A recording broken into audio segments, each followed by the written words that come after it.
Here. Live.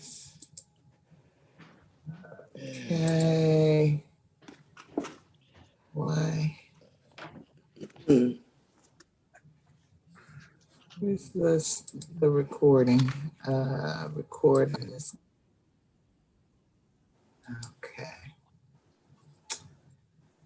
Okay, so we are live, and we are all here on time, and that's wonderful. Because I have been gripped by this impeachment trial going on all day, and they are on a dinner break right now. But I think just about the time that we should be finishing up, they should be coming back from dinner break. So yeah, I watched some of the theatrics today. Oh, you did? Yeah, I mean, I watched, from time to time in between working, I checked out some of it, and it's a mess. Yeah. And, I think, I'd be pretty angry if I was one of those people, one of those Congress people or representatives that were there at that time. My life is in danger, and that's no joke. And that's the only thing that bothered me. You know what I'm saying? And I can understand why, Yeah. Yeah, it's a lot. It's a lot, but they have to go through it so folks can see what's going on. Yeah, they're doing a good job, in my opinion, of taking us back to the horror of that day. I'm watching it on PBS, and one of their pundits is Lisa Desjardins or something. And she was saying she had talked to one of the congressmen, Republicans, who didn't want to give his name, but he had told her that he feels like they're exaggerating, that he was in the chamber that day, that he wasn't feeling all of that fear and emotion that they are conjuring up. No, I mean, I think he's just lying, or he's inhuman. Or he doesn't get out the house much. Or he doesn't get out the house much. I mean, there's some folks who don't have a life. And that might have been the most exciting thing that's happened in that man's life in the past 20 years. That I'm just going to assume that's why he's talking like a fool. No, he's got a Republican pin. That too. No, he's just saying he's got a Republican pin. He wasn't that threatened. That's what he's saying. He's saying, I'm okay with a republic with just one party, the patriotic one. If they get killed, they're pussies. They provoke people. That's the underlying message. Well, we know what really bothers me is the lack of decisiveness. Some would have said in the past, manlyhood. How are you not? Yeah, I mean, honestly, instead of doing cancel culture and going out there and telling people, oh, you said something offensive, go after them, say your soul is dark. There's nothing in you. You're disgusting. I will fight you. I don't care if I lose my rank. And people, be hard on them. These are enemies of the people in the state. Yeah. They are not friendly. They don't care. They can lynch people, their own people, cops. They don't care. In Europe, we know what it took. We raised, people say, oh, how dare you? You killed 80,000 civilians in Dresden. Yeah. Mm-hmm. It helped because they gave up. They were like, oh, Hitler is not a god. No. And we will make fire rain down on you. We will slaughter your own. For 8 million Germans were slaughtered. They were fleeing towards the West allies when the Soviets were coming in because the Soviet scorched earth strategy had worked. When you know what the Nazis did in Belarus, what they did in Stalingrad, yeah. So people are like, no, don't do to your enemy. Don't become your enemy. No, you don't understand. It's vermin. Nazis identify fascist people as vermin before even war starts or anything's going on, like, oh, black people are criminals. No, they're not. There's no, yeah, some of them are like white people. Who cares? It's not about that. Once the war starts, the only way you get rid of them is precisely by using their methods against them. And that's what people don't want to understand. I always remind people that homophobic man, when you use the F word against them, will go haywire. You will make them lose it. Racist people use the N word towards them. Remind them your white N word, they become insane. This is a strategy that cancel culture is not allowing us to use anymore. The real counterculture was to use their words and their weapons and, put it to the extreme so that it becomes so absurd that even they become victims of their own ideology and wake up. Because they won't wake up if it's, every people gets out of these fascist parties, Nazi parties. They always say it's because I didn't feel like I was fitting anymore. It's never because they realized that their ideas were crazy. It's because they didn't get an interest in it anymore. I'm sorry. It's just I'm incensed by how slow this process is. It's not obvious that this man should be prosecuted. Yeah, I am too. And I mean, and the guy, the Republican who's saying he wasn't feeling that fear, at one point when they had a lot of the Congress people off in a secure location, packed together where they were all sucking up COVID, somebody on the outside gave the order to turn on the gas. Apparently indiscriminately. If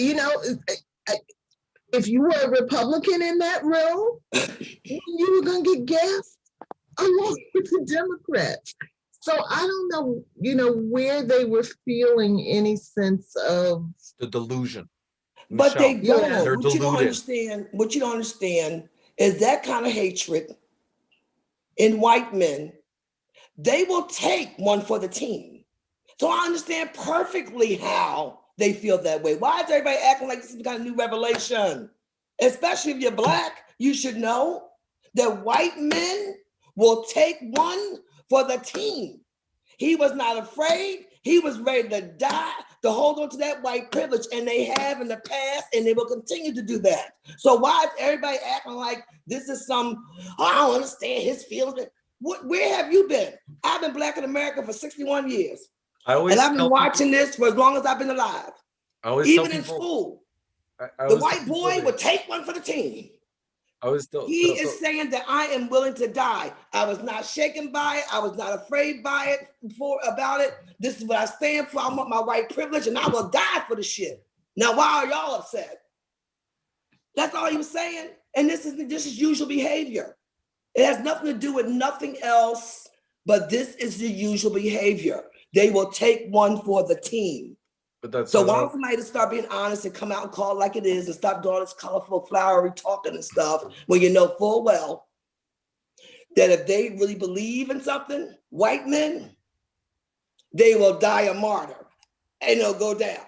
I'll take one for the team. He don't feel nothing. No, but that's why that's our problem when Islam came about and used those methods. We're like, hey, copyright. How dare you? And that's a problem. That's a real problem. I like to talk about it. That's our technology. Yes. The idea that you will become a god if you die for the team. Yeah. Like I was raised by families telling me that's bullshit. Like Mine too. They went to wars as soldiers and said, you're just meat. They just throw you there and you get, and then they throw another bush and so on. So they realized very early on that war is disgusting and doesn't. It is the worst thing about war. Like a French author, Céline, used to say, was that it's not it's horrible. It's not that it's a crime. It's useless. Yes. It doesn't really fix anything because when it's over, it's just because nobody can fight anymore. Like, no more young people. Everybody's dead. We lost our economy. Okay, let's stop. It's not. It didn't solve anything. And he's right. That's a horror of war. Is that not only is it horrible, but it's just basically useless. And the whole mythology of sacrifice, of being a man, that mythology has been around since the barbaric times. Not in the Roman Empire. Roman Empire, very different civilization, not the one what white people descend from, whatever they want to think. Even if they were white, you know what I mean by Romans were like, no, you don't throw yourself at the enemy. You stay in line, go there, be rational, guys. we don't want to have too many casualties so we can crush them later on. You know, they were rational, like, let's build a road here. Barbarians were like, ah! Yeah. Apparently, they are planning something for early March 4th, I think. And Yeah. so he did not succeed, in stopping the transfer of power to Joe Biden. Mhm. They were not crushed, No. as Rick is suggesting, and they were not, punished harshly, and so they're still out there, and they're not done with this yet. That's So what anyway, let's just one thing about that. I thought about something recently. You know, I remember this image that really made me laugh, of white people down on their knees saying, "We renounce our white privilege," during the Black Lives Matter movement, which I thought was dumb, because here's the thing I discovered with the Capitol: privilege is an excuse. A privilege is granted to you. You're passive. It's not your fault. I'm sorry, I'm racist. I'm sorry, I'm using that to my advantage. It was given to me. Oh, I'm so sorry. I renounce it. You don't renounce privilege. It's given to you. What you renounce is power. The real problem is people are not renouncing white power. What does that mean concretely? That means you're not going to move from your neighborhood if Black people move around. You're not going to go to stores that fit what you think is clean. You know what I mean? You're going to discover the world. It requires curiosity. And we have a world where people are told you're beautiful from the start. So if ever you are criticized, people are mean and have an agenda. So I'm thinking, renounce white power. We have power. I was never arrested going back from the subway to my home, but or followed by the cops, for what it's worth. I've got friends who were constantly, like, people don't believe them. I had a friend the other day trying to find a parking spot. He has a Mercedes Benz. The cops went on him because he was going around, and, well, he's Black, and they were like, yeah, somebody called on you. And when the cops saw him, said, oh shit, okay, we get it. No, you're good. And they didn't say they knew, but the guy lived in the neighborhood. But him circling around Mercedes Benz as a Black man, somebody from a window, imagine, called. In New York. In New York, in Queens, not in Manhattan. In Manhattan, you're like, it's all Trump or Ivanka, with their binoculars, like, oh. No, it's Queens. In a neighborhood where maybe there are like 3% white people. Like, we're the ultra minority. And I can tell you, reverse racism is a myth, because if there's a situation where racism could work, it's mine. And nobody gives a fuck about me. It's like, it's just so, but yeah. So, all right, let's do Laurie Garrett. Coming plague, a world out of newly emerging diseases. Newly emerging diseases like COVID-19 in a world out of balance. And so Laurie was writing in the early 1990s. I think this was published in 1994. And so she is not surprised by anything that we are seeing in the world today. I am Logan Michelle Odom. I'm located in Brooklyn, New York. And Vanita? Good evening. My name is Vanita Walker. I'm joining you from Connecticut. Here's my ticket in. All right. Admit one. And Rick? Hey, I'm Rick from Queens. Rick from Queens. All right. So, I did a little bit better than last time. I wrote a couple of questions. I did not write a summary. Oh, And I don't know if I'm just feeling on overload or not feeling well or where The is wall. um, And uh, uh, we're only talking about diseases, not only in the book club, but it's been more than a year, so they call it the wall, the pandemic wall. Like, shit, it's still going yes, on. It's yeah. 2021. No viruses, germs, enough. Yes, but I will be glad to get through this big book. How about we read the Bible after that because we're ready now. We have about I think 5 weeks left after this. I put out a new schedule. So we're closing in on the end of this. But we have little ways to go. So next week we are going to do the first half, I think, of chapter 14, Third Worldization, the interactions of poverty, poor housing, and social despair with disease. But for tonight, we are finishing up our discussion on chapter 13, The Revenge of the Germs, or Just Keep Inventing New Drugs, drug-resistant bacteria, viruses, and parasites. Nasty little buggers, hard to kill. So, okay. Anybody, you want to start us off with a question or an answer or something? Anita?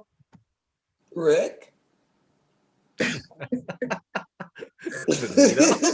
Frank Baxter. Don't all fight over it.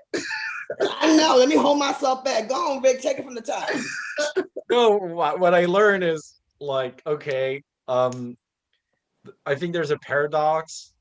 In the past, we had diseases that were destructive of society, but they were part of society, like smallpox, the plague, horrible moments, but it was part of the cycle of history and life. Yeah.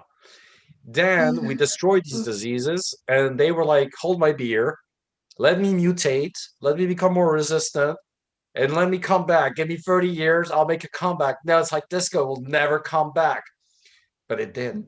So Right, it's right. like, very. I think that the problem is, there's in chaos theory in science, the what is deemed chaos theory, but it applied to medicine, there's this theory that diseases, viruses, and it's true, without them, we wouldn't be who we are. They Mhm. allow organisms to mutate themselves.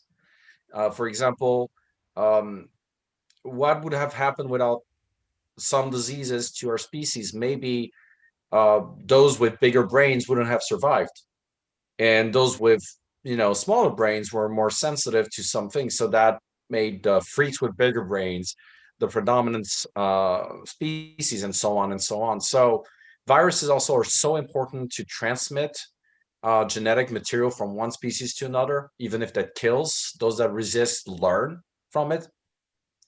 So the real question is, to what extent are we willing to accept that death is part of life?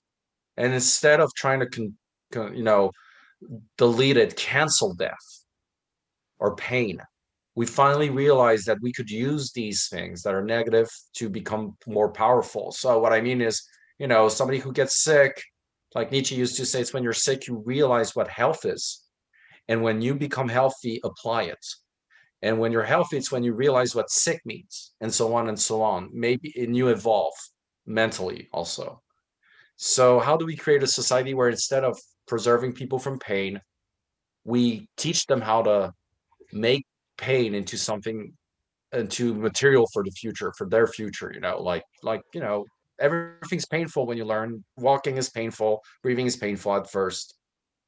But how do we make it not something that destroys you? Because diseases are part of life. That's my understanding of that chapter. They'll never go away. So Rick is getting all philosophical on us. On us Yeah, today. Yeah, I'm sitting there I'm listening to all this like this. And Rick, don't get too heavy tonight. Because But one thing I was thinking about as you were advancing this idea, Rick, is that from another perspective, you could sound like Donald Trump. I didn't want to say anything. It's like, no, but Donald Trump wants to humiliate people. I'm saying that even when you're not moving around, even if you don't interact with people, you will suffer. There is pain in life. How do we have enough kindness to instead of, because a lot of people out there will look at disease and say you're going to be fine. That's not what people need to hear. They need to acknowledge how bad their state is, so they don't feel alone in the pain. And you know what I mean? The pain has to become something that allows you to become stronger, not destroy you. And what Trump advocates, and I agree, it's a thin line between power and violence, strength and violence. It's always that very thin line. How do we create a society where people become strong without becoming violent, and know how to use the pain of life that goes with life, and not make it into depression or what we saw the capital, hate. Well, And diseases are part of life. Look at how people react to coronavirus. Progressives and conservatives alike are not happy about it disrupting their lives. Dude, it's part of life. Maybe we need to stop looking at it as enemy and as something we need to manage. Right. Well, Rick, first of all, in order to do that, we got to start from the top. We have to get rid of hypermasculinity, right up there. Sacrifice. You know what I'm saying? So, then capitalism has to be subdued. And then we can just take it right on down from there. And we have to also possess a thing called that you have empathy. And that falls right under hypermasculinity. You know what I'm saying? It's like the yin and the yang of that. So, and I agree with you, Rick. I really do agree with you that, you get tired of hearing people say, you'll be all right. You know what I'm saying? And be there for me. Don't cancel, don't cancel what's happening to me just because you're embarrassed. You know what? If I'm embarrassed by somebody with cancer, I tell them, I'm embarrassed you have cancer. I don't know what to say. That's better than saying you're going to be fine, man. Because they're like, oh, finally somebody being honest. Yes, right. Exactly. Right. Yeah. Well. Yeah, and I know from my own chronic condition, that accepting it as, just a part of my life, it kind of helped me to kind of reframe, adjust what my goals were, adjust what my own self-image was, and to learn to be okay with that. But I've always felt like people around me have had a hard time making that adjustment or understanding. I mean, I think it's very difficult for people when they don't have experience with a particular situation to be empathetic toward it. Yeah, but again, Michelle, it's not something you learn or by experience. It's something I'm sorry, I'm going to say something horrible, but apes that are 1% different from us, 1.3% different from us, they see that the other ape is in pain and they go and see. They don't learn. It's natural because it's part of survival. What's going on with the other member of my species, which I need because I can't survive without that. We can't survive in isolation. But Right. I think capitalism, to your point, Vanita, and to your point, Michelle, makes people have expectations about other people like goods.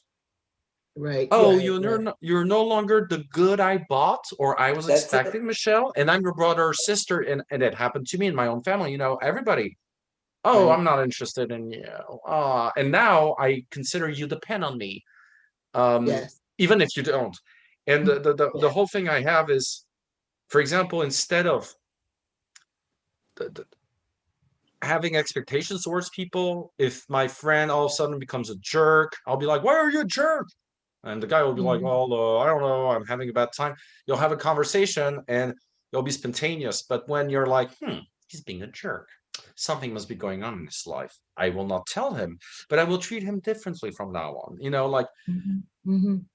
just be yourself. And I think a lot of people, to your point of capitalism, it's consumerism, it's a narrative you buy about life. And if you don't Mhm. fit in that narrative, you're excluded from it. You're like a Mhm. bad character in the show that needs to go. Mhm. And everything's like that. And I think the secret is, and Vanita, empathy. When I was a kid, and I was, yeah, that's why people were odd with me, but I was odd myself. I was fascinated by serial killers, so I wanted to understand how people could do that. And one thing that I read was that those that were cannibalistic, always, all of them, from Russia to the United States, all known cases, there was a report that they had fawn on the front of their heads when they were 4 or 5 years old, when the brain's very fragile. And they had Wow. lesions in the front lobe. The idea is that the Uh-huh. front lobe is where empathy is Uh-huh. possible, when you can Uh-huh. project, and sociopaths can understand your pain. They just cannot project themselves as you. You are Right. having the pain, not them. And to Right. them, it's entertaining because they can totally separate. And that's why, Vanita, I'm really wondering, are we doomed in the sense that maybe through cell phones, social media, being focused, we destroyed this part of our brain because it's not being used anymore? And you know what happens in evolution when you don't use parts of your body, they lose their function. They disappear.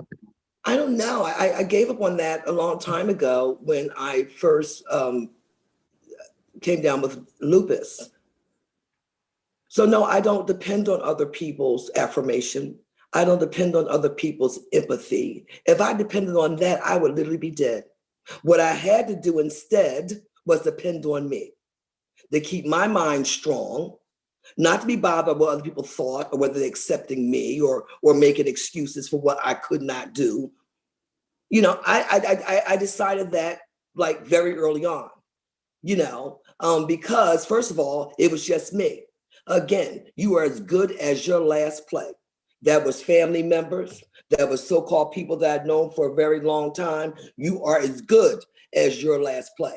And I grasped that concept before I got lupus. So therefore, it was easier for me because I never had expectations of other people.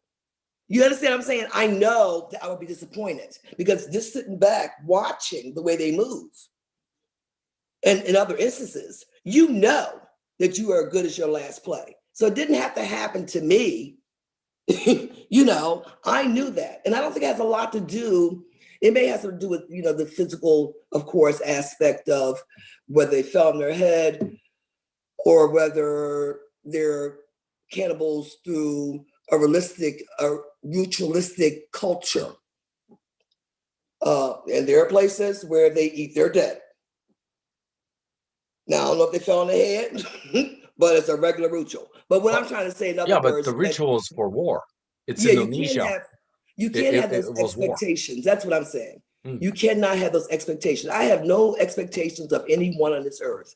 The only way I was going to be able to maintain and manage my lupus after being in bed for 2 years by myself.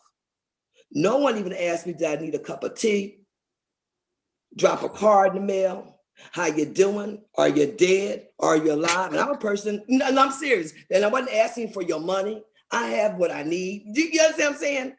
No, but just to somebody have call, people hey, say, are you dead? I know, I guess not. They right, just right. picked up. And and that's what I'm saying. So you don't have those expectations. I wasn't asking Yeah. for you to take care of me financially. I wasn't asking you for anything, but just to simply have empathy.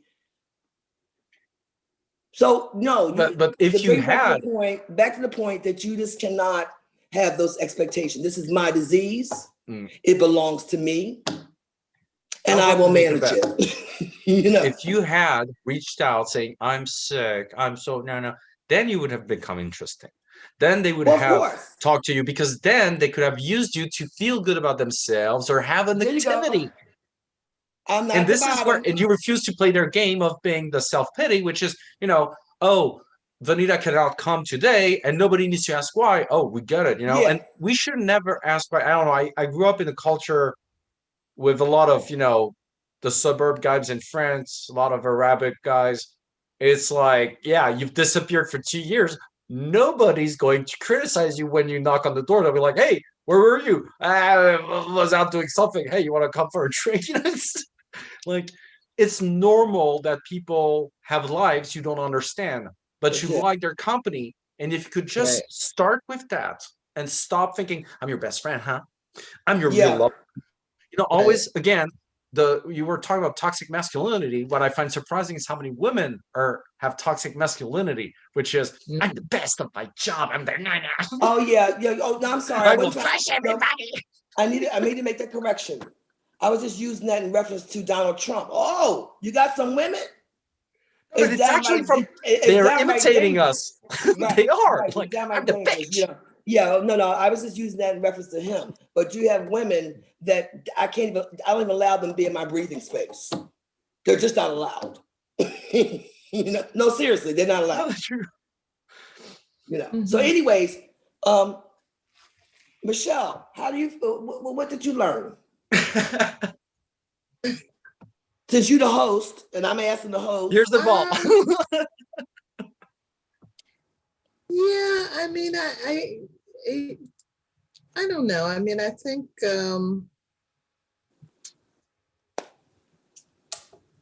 I feel like we just keep going around in circles as a species and are not really learning anything. And Benita and I were talking the other day about what it might have felt like to read this particular book in 1994 when it was published, as opposed to reading it now while we're in the middle of COVID-19.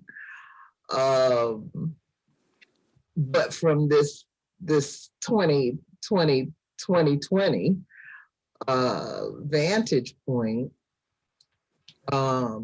it clearly feels like we're not learning anything. Mm-mm. And We're forgetting. We learn and then we forget. yeah, Because I here's the don't and know thing. that about that, Rick. I don't know about those. Some of us learn Our and forget. grandparents, my mother understands confinement because of the polio. But my Mm, generation, diseases are canceled. I don't like that's my true. boobs. I can get better ones. That's I don't like true. my face. I can change it. So diseases? What? What's a disease? yeah. And if you get That a is true. disease, that means you did something nasty. You got fungi. People, when I was a kid, we were the generation who were making fun of people having diseases. Mhm. We are the first to do that. Probably the last. Mm. He was like, oh, look at his face. Yeah, I had smallpox. Oh, because diseases, you got to be dumb to get smallpox. Seriously. Mhm. Oh, you got cancer. You're a smoker. That's why. You deserve it. Think about it. And to your experience, Vanita, and yours, Michelle, people blamed you for your diseases. What do you do? Well, look at COVID. There's a stigma on COVID. There's an actual stigma where people are actually on COVID, a virus. Like you have a stomach virus, any other virus, except this is a little deadlier, of course, but it's a virus. There is stigmas out there. People do not want to say they had it. Some people have it and won't tell you they have it. They don't want their employers to know. They don't want their family to know. I'm talking about we're in the middle of a pandemic and people have formed a stigma. Are you kidding me? Mm-hmm. But they're Humans are actually really good at putting people into boxes very fast. I need to find a way to identify people. They're black. They got COVID. They're losers and they're winners. They're it's like, Yeah. stop doing that. Yeah. It's not thinking. That's not thinking.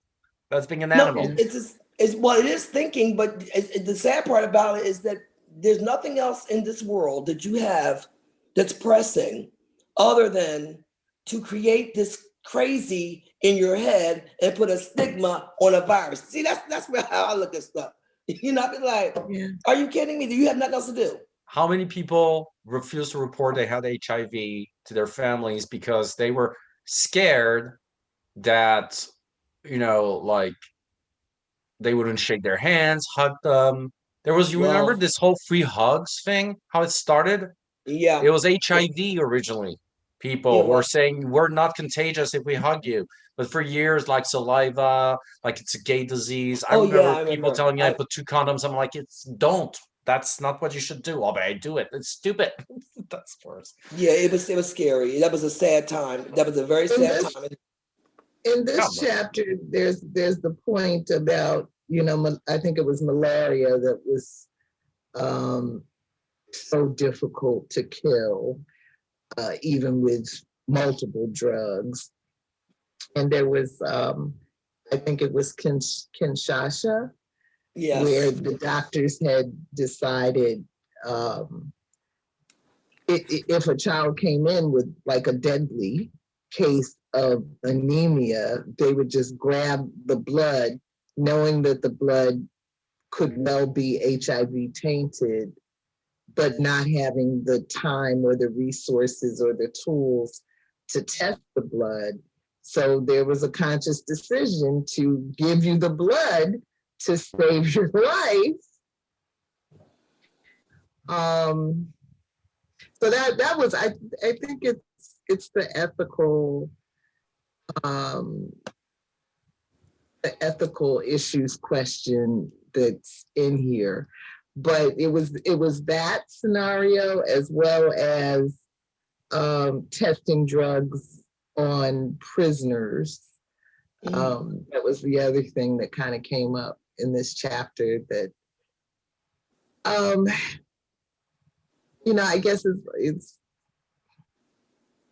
for me, just, as I sit and I look at all of this vaccine hesitancy, of which I am, wholly representative. But we have this not even history, just this continual pattern of doing stuff that is so unethical. Well, But they still are in prisons. That's what people don't understand. The only difference now is they asked you, would you like to volunteer for this case study? Because prisoners don't have money. They may make, I don't know what they make, 10 cents, 5 cents, 25 cents, I don't know.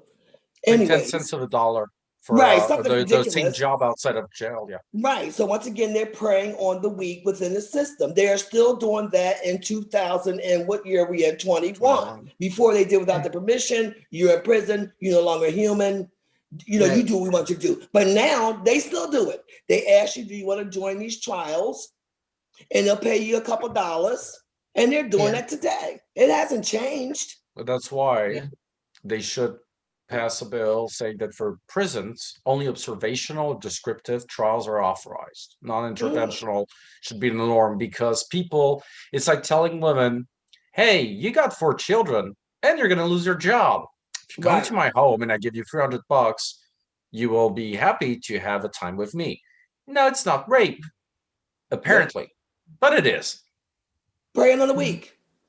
Because would she have sex with me without that situation? And that, so when you go to jail and tell people you got to be part of clinical trial, we'll give you $20. Yep. Is that ethical? Because they consent, but you can consent to anything when you're desperate. That's what I'm telling you. And no, it's not ethical as far as I'm concerned. But that's the thing that brought it up because you'll notice. That's what they do today. It's still That's the happening thing the right system now. uses. You consented, therefore I'm allowed to cut your arm and put, there's a book we need to read. It's called to surveil and to punish, or to from the French philosopher Foucault. He talks about how originally the lepers in the Middle Age were seen in Europe.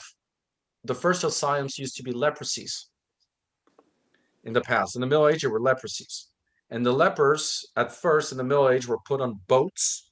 We call them, no, they were not put on boats. That's the people who had schizophrenia, mental health issues were put on boats called the naves of the insane. And they would go from city, and there was a duty of all cities to give food, but they would stay on the boat on the river. And therefore, the European literature being obsessed with madness mixed with the ocean. Moby Dick, it's all part of that mentality. It comes from there. And the lepers had leprosies, and the lepers were considered untouchables because, of course, but also because that meant that they were innocent people. So how do you explain that, God? Oh, no, that means God punishes them to punish you, and he touched them directly. Therefore, they're sacred, so they couldn't be touched. But at one point, the kingdoms become more powerful, and in a matter of 2 centuries of the Crusades and the Great 100-Year War and all those things, they become real states, and leprosy starts disappearing. Some hygiene starts to appear. It's the Renaissance coming in. The leprosies were then transformed into 2 things.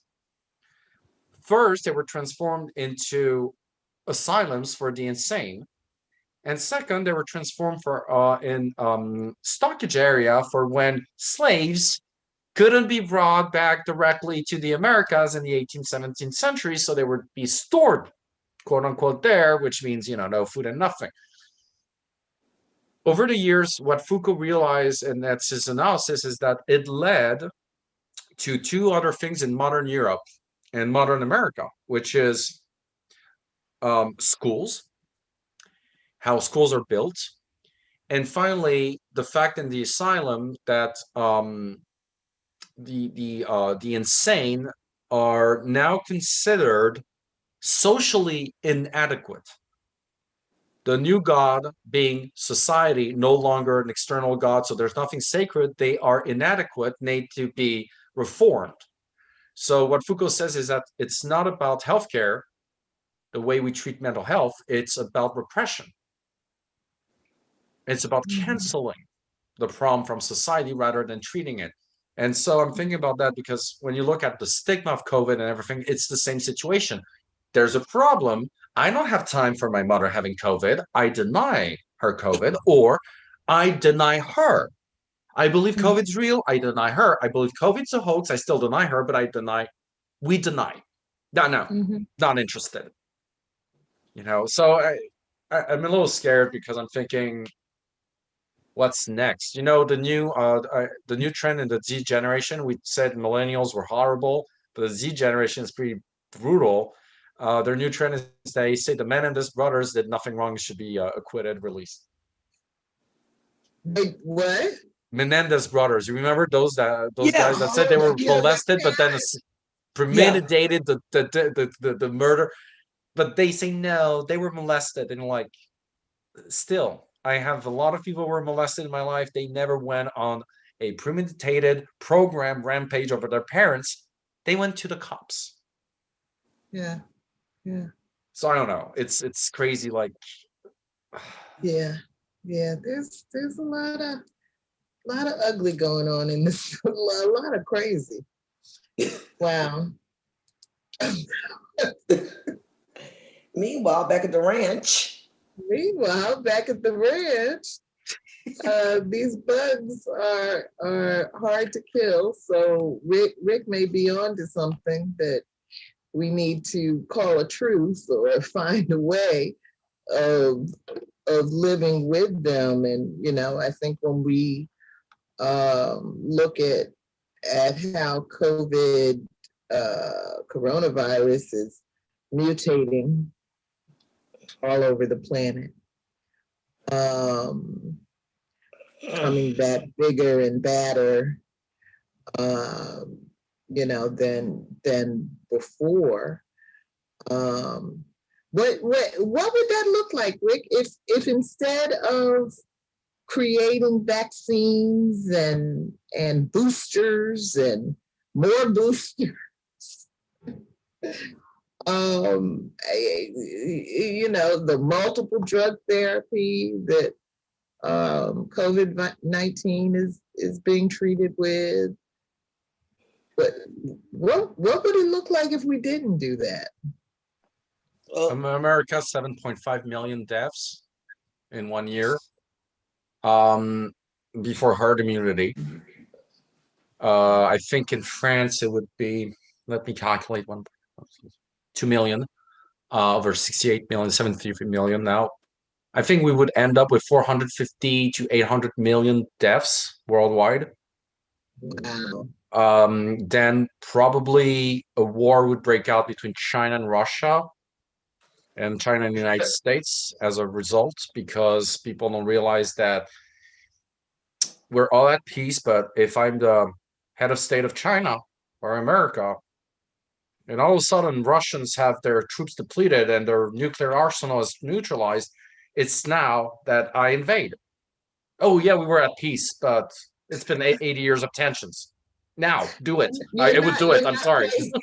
You're not painting a very positive picture here, Rick. But that's why we say that it will last 4 to 7 years. And there's one moment in history that I read about recently, is the 100-year war in Europe that lasted actually 131 years between France and England. That was Joan of Arc comes from there, but she's like a moment in that. Like there's so many moments. It starts in 1330, on and off, and people don't realize at that time 80% of France was British, was English. 80% was English. It was red. All of those nations were directly linked to England through feudalism, and the King of France had like Paris, a bit of Paris in the south, and Joan of Arc came, and she wasn't even French. She was from now it's France, but whatever. What I'm saying is that there was a lot of great economy, and they started using coins again, because coins were the ability to show your power as a king or duke. And at one point in Lorraine, which was like the Wall Street of the Middle Age, they discovered one morning, pretty much overnight, that the coins they were getting from those kings weren't making their weight. The weight they were saying they were doing on the coin wasn't what their weight was when you put them on the scale. And overnight, the whole economy collapsed. A war started over the crown, over England saying the crown of France is ours, and so on. That would last 131 years. But during that time, what really started, so all of those problems happen. You have the final crusades that even at that time they say are archaic stuff. Like people in Europe say, you're going on a crusade? Like it's stupid, like it's old stuff. Even in 12.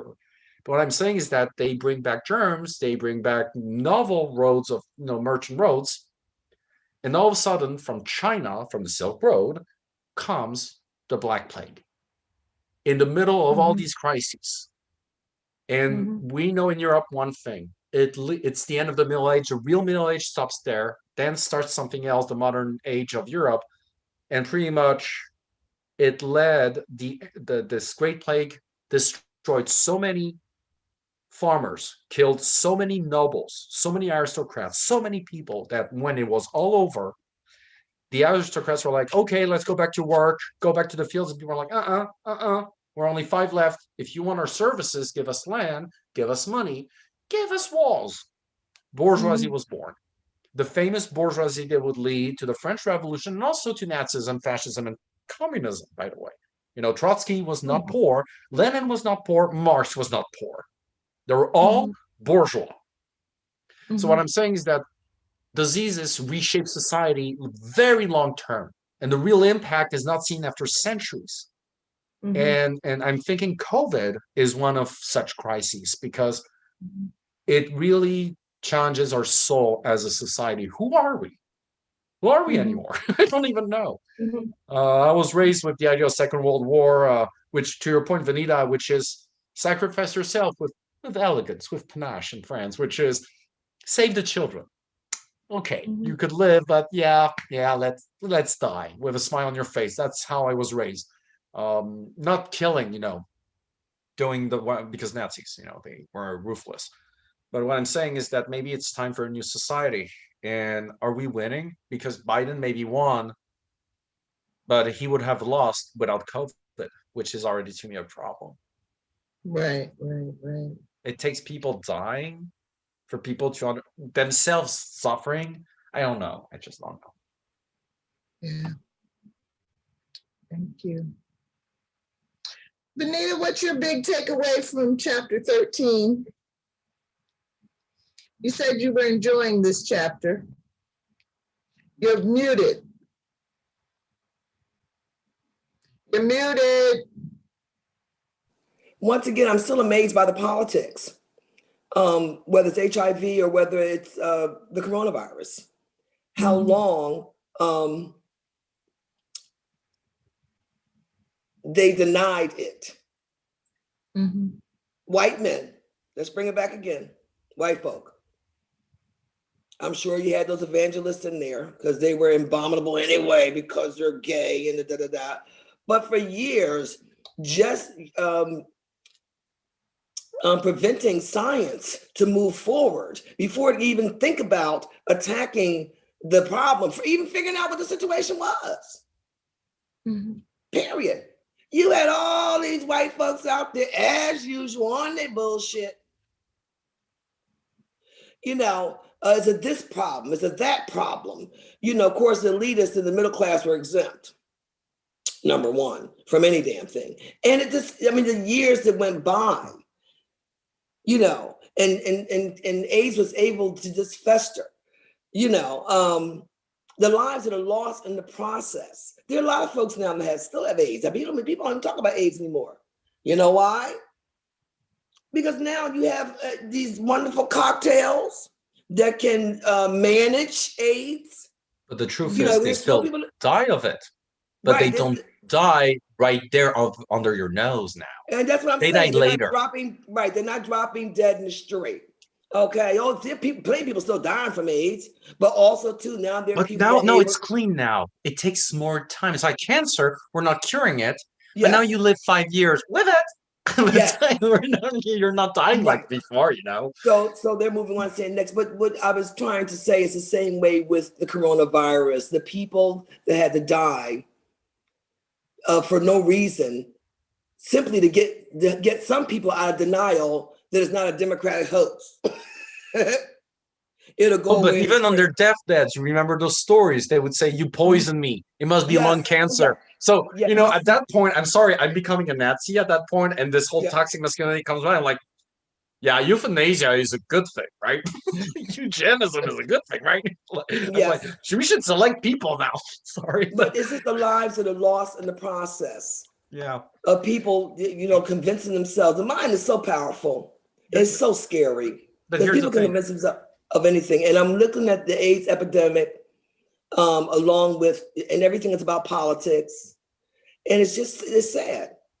But here's the thing about you know, I was making fun of men or women dying like that, saying those things, but maybe they're jerks and I hate their ideas, but maybe to other people, they were fodder. They were there, reliable, at least on that. They were not really reliable on COVID, but they were reliable on bringing food to the table, and that person dying, even he was a jerk, will be a big loss upon many people who didn't deserve that. And you end up thinking, um, the politics is even, you know, progressives or people, those stories that CNN put on about people who denied it and now realize the coronavirus is real.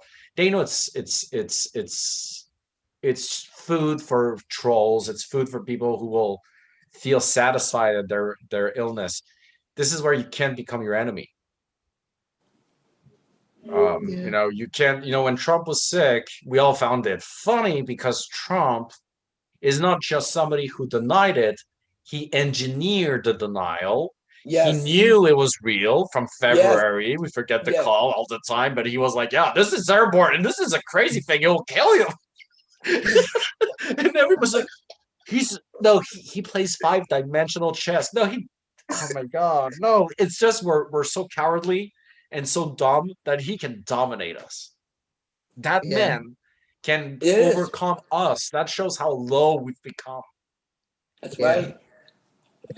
That guy, poor Obama, like just for having coffee in his hand and saluting a soldier, he was almost impeached. I wanted to say to Benita on her point about white people and all of their BS. It's true, but I think there's enough BS to go around, and this chapter, like this book, gives us lots of examples. And so one of the things in this chapter, I think it was Merck and Co. had donated a free vaccine or medication or whatever for, I think, malaria to the World Health Organization, and to distribute to all of the needy countries. And and because of war and strife and greed and graft and all of that kind of thing, 5 years into the distribution, I think there was like 120 million doses they had donated, and maybe 3 million had been distributed. And that's just all of the criminality involved. And again, we can compare that phenomena to the US today. And I don't know if you guys saw the podcast that I shared on the event page, but it was about distribution issues going on in Philadelphia, where Philadelphia had contracted with a 22-year-old boy to provide the Don't worry, I'm on testing. him. I will get him. I'm on him. I will get him to federal prison for 25 to life. What he did is a major crime. Yeah, but what's sad about it, that and I'm assuming he was a white boy. Because a Negro, they were No, not but he gonna let wanted to do some good. He was sorry he was misunderstood, but- that he was not but- clear to him but- coming in. But the I sad was part pushed about inside it, the Capitol. I wasn't there on purpose. I just blame wanted to the- see. I blame the others more than I blame him.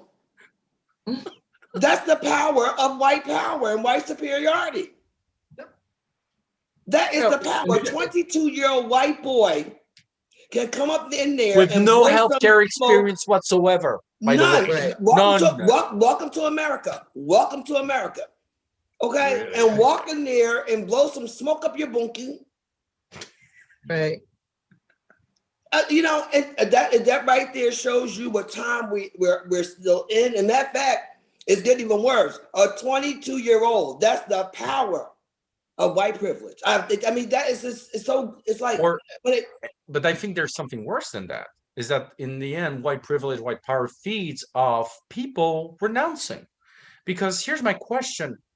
If a 22-year-old came because of my job if I were in charge of that and say, I can help, I'll be like, okay, send in volunteers, we'll train them. No, I have my organization, send in volunteers, we'll train them. But I don't care, you're 22, you cannot be a doctor. You may be a nurse, but you don't have enough experience, because that means you started just a year at best ago if you're very gifted. Right. No, they were like, we don't care about COVID. We don't want to work. This guy wants to do it. Yeah.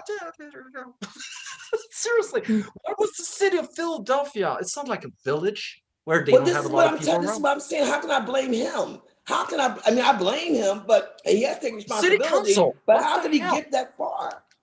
The city council, how did he get that far? So I know one thing that people have. When I was a kid growing up, lots of people were having hateful moments towards me, but I realized recently from discussions with other people that the reason was that I didn't feel as special. And the idea is that in the end, there's a lot of sex involved, is that I'm very naive, and people don't realize that when you're cute as a man, there are people expecting things from you as well. And some people just give them. And that guy, I don't know, he's 22. I'm saying he slept with somebody. It's not possible. How do you get from at 22 years old a contract from the city of Philadelphia for a COVID vaccination program with no healthcare experience? Explain. And who would he sleep to? with a 22 Somebody year from old the city boy, council, I don't know, a but 22 year come old boy that will on. make you lose your mind. A 20 year old boy that will make you lose your mind. I'm not trying to be funny and say, here you go. No, I mean, but I can't even seriously, imagine that. if he were a woman, we would suspect that, by the way. Oh, she's a 22-year-old Yeah, bimbo, but when it's a man, we don't. I'm suspecting it. yeah. I'm saying it's And, possible. you know, and this situation played out in the Black community, and there was an active group of Black medical professionals Yes, they who were. had already been involved in you know, dealing with COVID in the community, and so why Mhm. were they overlooked? You know, but I think my point really is that one thing that feels clear to me from really this whole book is it seems to be impossible to actually separate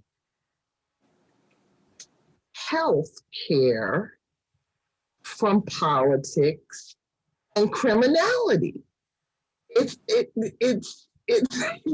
it's like, you know, if we think of the people jumping the line to get the vaccine, you know, vaccine falling off the truck, you know, and being sold. It, this just seems to be the way it is. And When I was a that's, kid, people thought we were jerks in Europe because we told people not to donate to charities, to the Red Cross, except Doctors Without Borders, because what we saw in South Korea, what we saw in Africa when we were there, was that these shipments of food and water were actually shipped to troops from mhm, factions warring around.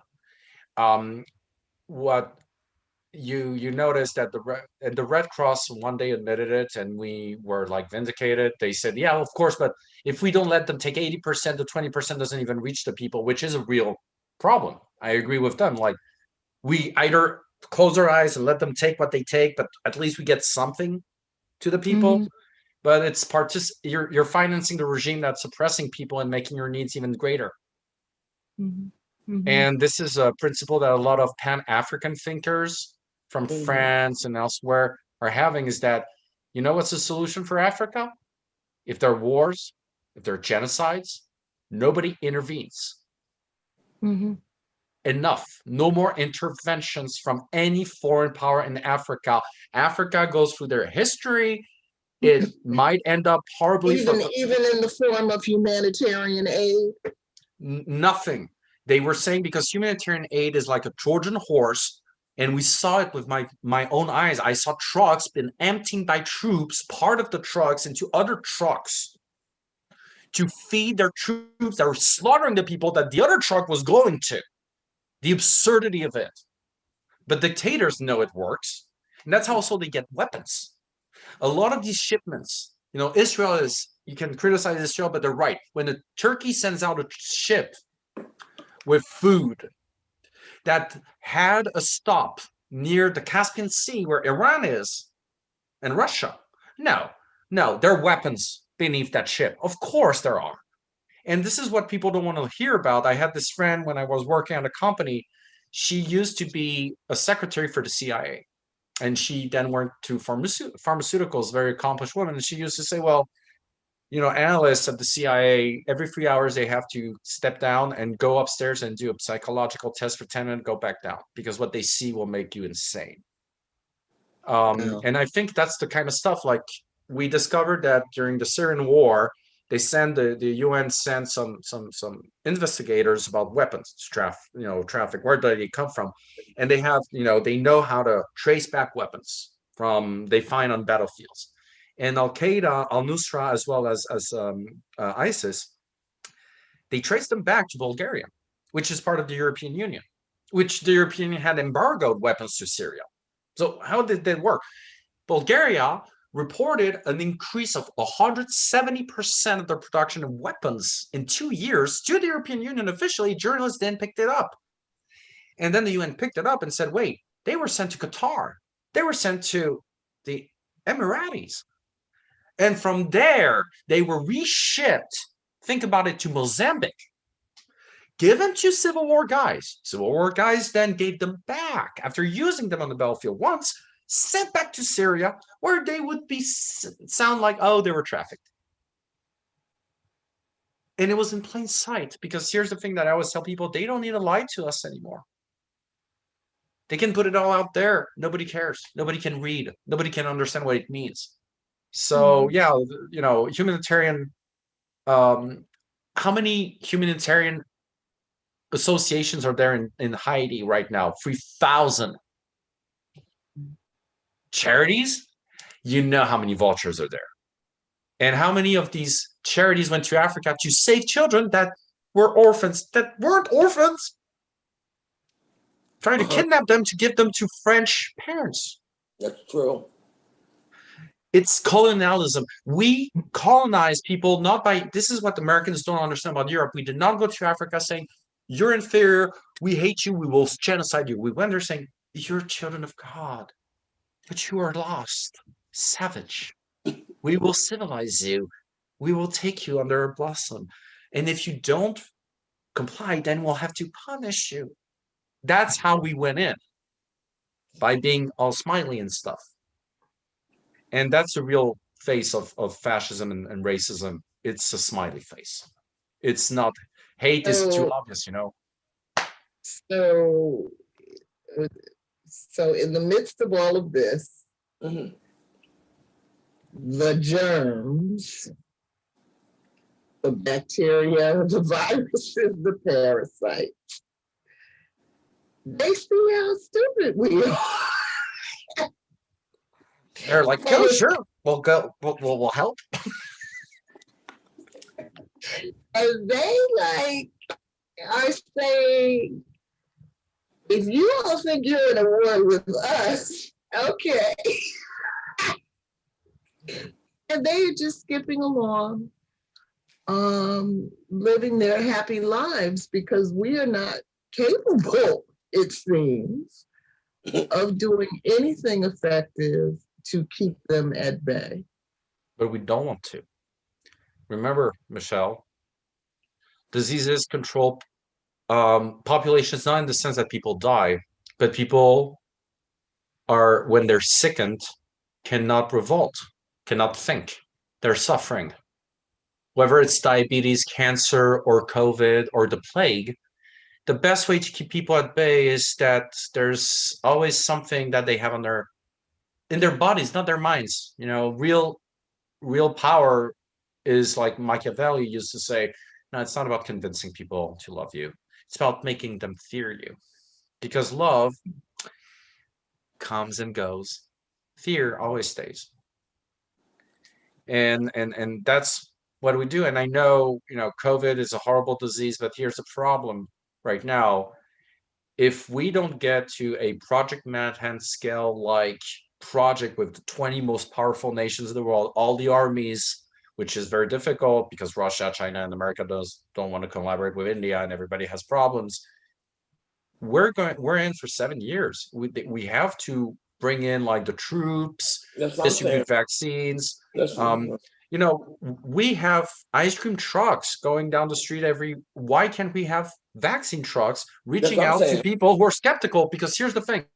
Hey, you're vaccinating. Can I get one? Yeah, sure. You want one? Well, I'm not going to be a guinea pig. Why do you think that? You have discussion with people. No, no, they don't want to do that shit. They are like, we're going to roll out with such a brilliant plan.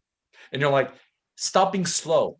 Just inject people, whoever. At first, the real strategy is what Indonesia is doing. They're injecting the young first. The people won't stand still. Okay, you need to go to party. Here you go. So you don't contaminate people who are vulnerable. Let's, take the asymptomatic and give them the vaccine so they don't. It's brilliant. They're right, and it works. Indonesia, they're going down right now. But we're dumb. We're like, we're gonna vaccinate first the people who are 100 years old and who have diabetes and cancer, but still alive. Okay, but just there, yeah, for 2 weeks. Then we move on to those who play baseball, and they're going, stop with that. All right, final thoughts, because it looks like the House managers are coming back into session, and I can't watch this they've stuff. got my rapt attention today.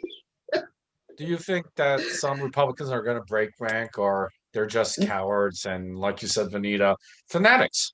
The definition of fanaticism. No, Yeah, you're not going to get there's- 17. No, it's not going to They're happen. not You're not gonna going to get do 17. no. I'm thinking Yeah, you're about, not going to get 17. ISIS, get the- we're talking about white privilege. Think about it. ISIS, Al Qaeda, they work so hard and everybody's forgotten about them. 20 years of hard work and just one capital insurrection. Like, seriously? We destroyed the fabric of your society and you forgot about us? No, it's like funny because Well, the media, they've forgotten about, on January 7th. They were trying to forget about January 6th. oh, it's very You know. quick. Yeah, people just Yeah, yeah.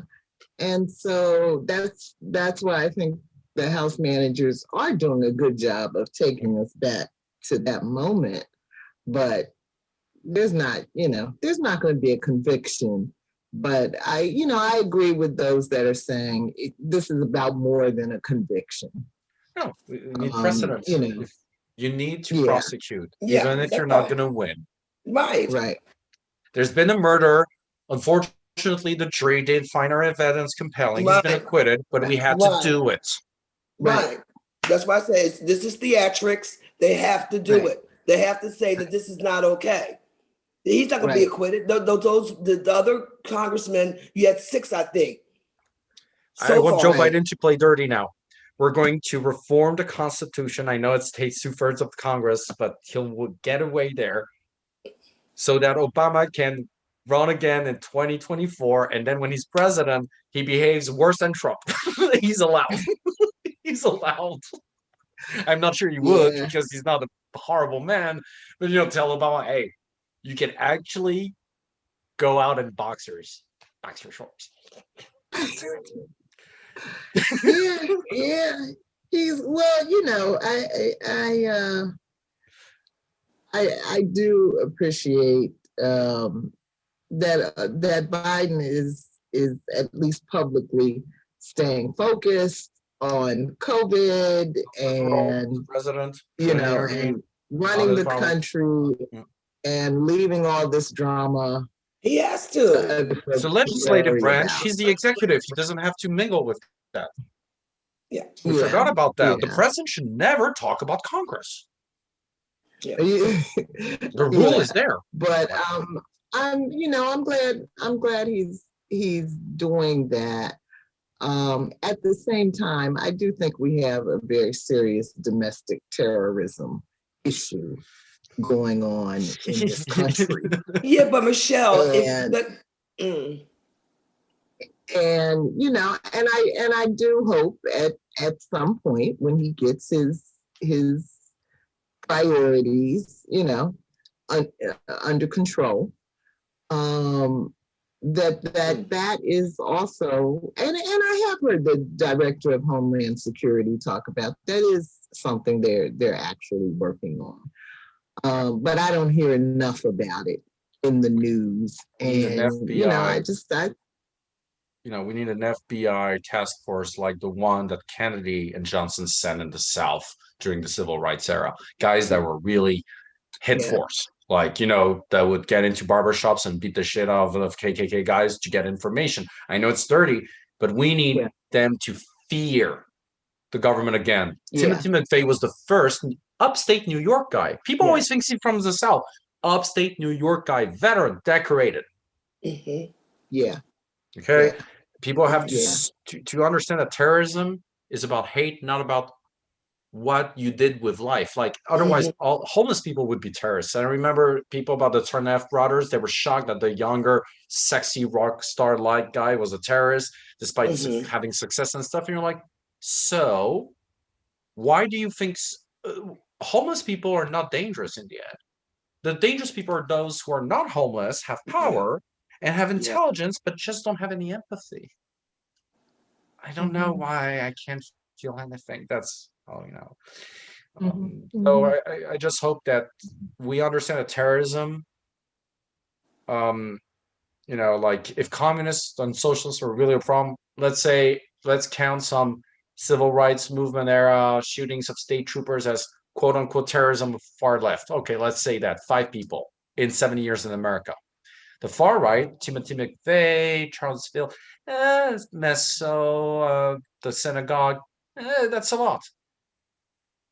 Plus all Mhm. the Mhm. lynching that should be considered white supremacy terrorism, but they were not legal. They were Mhm. but they were illegal back then in the 20s and 10s, but still they were Mhm. happening.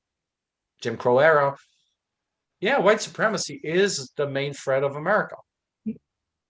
Yes, and we've been, and Yeah, and that's what I'm something really saying. has to.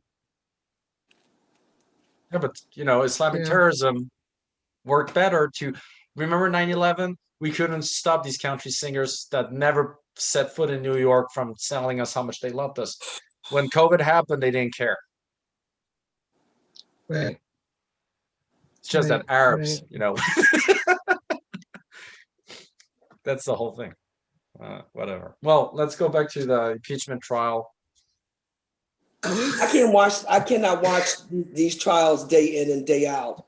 Yeah, I I really can. can't do it. Yeah. Although Jock Castro, the Democratic uh, House manager, he's kind of cute. I was Joaquin. just watching, Yeah. yeah. Yeah. Is he cute? I was like, that's what I was watching Yeah. early this evening. And I said, I said, Castro, you kind of cute. I could watch you for a while. Oh, he's on now. Okay. Do you I have to guys have have a a I was reason. Twitter? saying the same thing. I Did don't he have a say the same Twitter. thing? Isn't he cute? I said, oh, that's so sad, Rick. That's how I'm so sick of this crap. Uh, Okay. no, And the reason I want to set No, up a hashtag hot house manager. yes, he is. Jock Castro. yeah, no, I'm enjoying the house managers. What I can't stomach is those clowns that Donald sent up there. Great. I love them. That's too much. No, seriously, his lawyer, the first one was great. He was like, okay, that was great presentation. You're really nice Yes. people. And you're like, what's going on? It was Would you believe? beautiful. I couldn't stop Did you see watching. him? I was like, Did you see him up there praising the other side? He said, you know what? That was good. I was like, but also he didn't make any point. I mean, if I were a Republican, I would be like, talk about if it's constitutional. That's yes. the topic, you idiot. No, he didn't. He was And so then impressed. the one that said, Mm. if he committed a crime, He got arrest him. I'm asking The when he law said knows that, how to deal with this. Michelle, when he said that, I fell off the stool. I said, are you on Donald's side? What side are you on? But these are the clowns that Donald hires because he knows he's not going to pay him, and that lawyer knows he's not going to get paid. So he's talking about if all else fails, I can have the Democrats hire me because I thought that was a good presentation. And if he did something to be arrested, arrest him. So this man is thinking about his future because he The knows he's not going to Washington get paid. Post reported that Trump was yelling at the television while watching it. I understand. For once, I empathize with Donald Trump. Me too. I mean, that's how bad it was. Me too. Yes. I told Benita, I said, I can't believe I'm feeling sympathy for Donald Trump. What's And going on? that was it. Yeah. Is Yeah, that a I lawyer? thought- Yeah, that's why Michelle lost her mind. She said, I can't believe I'm feeling sympathy with Donald Trump. Get a hold of yourself. I'm sure there were some calls made, and I would have loved during, his thing, like, and then on the mountain there's a goat, and people are like, what is he talking about? I'm just in, and zzz, zzz, zzz, oh, sorry. Yeah, but look at Giuliano. Look at Giuliano. Now, this is not new for Donald. I don't know why he's getting worked up. Giuliano is the biggest clown that you ever seen in your life. And he had Giuliano out there saying all kinds of crazy. Yeah. And he, Yeah, well, apparently this is just how mob attorneys, this is their style. This is because I guess just as we were saying a few minutes ago, nobody's expecting a conviction Right. because when your real legal strategy is to threaten, intimidate, and terrorize people, Right. then you don't have to quote the Constitution or anything else. Right. You know, funny story that's though is that he's more a threat from Georgia now.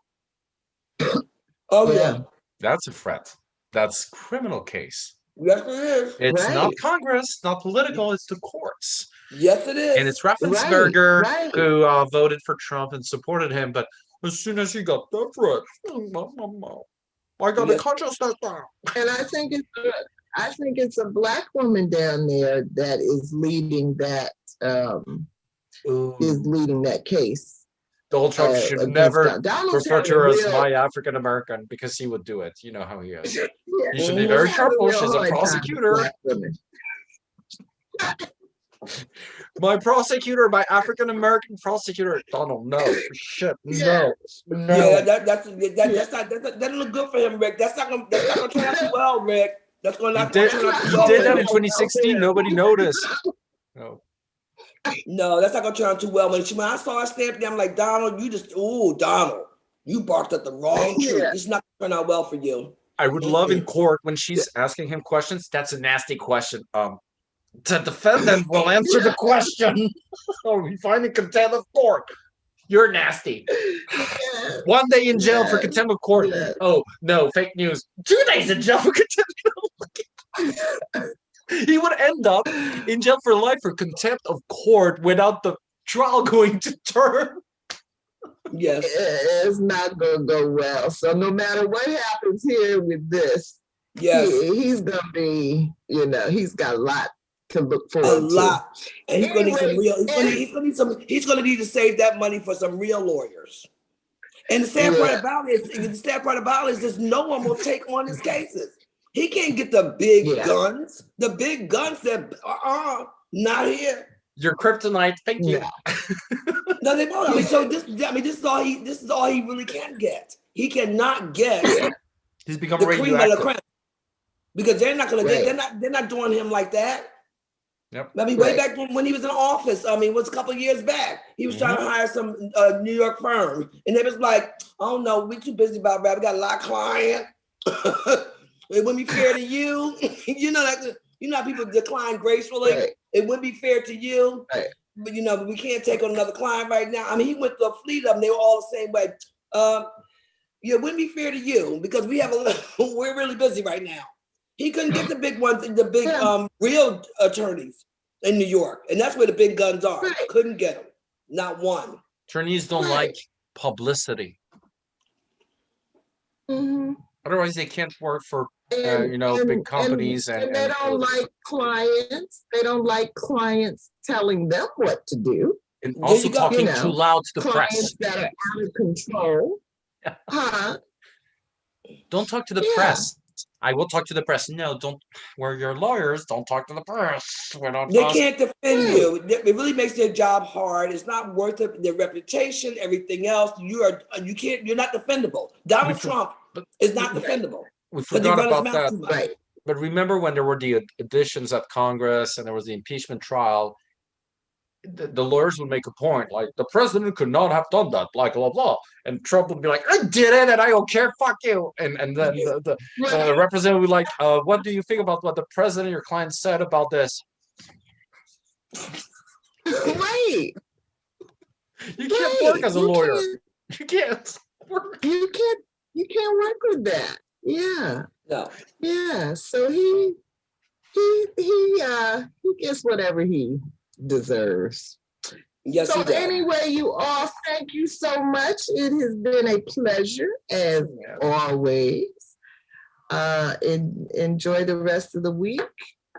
I'm gonna stay tuned to the House Managers, but I don't think I'm gonna watch the defense. I know it's stuff. Oh, Yeah, I'll read about that later. But anyway, see you next week. take care. Okay. Good night, Rick. Good night, Good night, Michelle. Nina. Good night, Michelle. Good Bye-bye. night, John Boy. I love that.